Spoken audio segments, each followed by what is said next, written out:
উফ, আজি এটা বহুত ডাঙৰ মনৰ আশা পূৰণ হ'ল। ইমান বছৰেদি ভাবি আহিছিলোঁ যে অম্বুবাচীত যাম কিন্তু প্ৰতি বছৰে অহা নহয় কিবা সমস্যা ওলায়ে। কিন্তু এইবাৰ ঠিক কৰিছোঁ যে এইবাৰ যে যামেই। সেয়ে ভাবি বৌ আৰু মই আজি আহিলোঁ।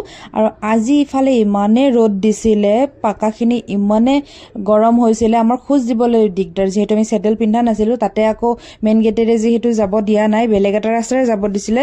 এইফালে মানুহ বেছি, ৰাস্তাটো ঠেক, অৱস্থা সকলোৰে বেয়া। কিন্তু তথাপিও আমি মাৰ ওচৰ পালোগৈ। যদিও খোজকাঢ়ি যাওঁতে কষ্ট হৈছিলে, কিন্তু তাতে গৈ পোৱাৰ পিছতে যেন সকলো ভাগৰ একেবাৰে নোহোৱা হৈ গ'ল।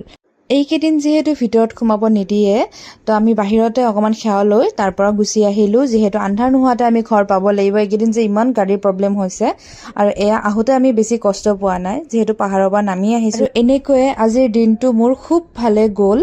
তো আজিলৈ আহিছোঁ, বাই।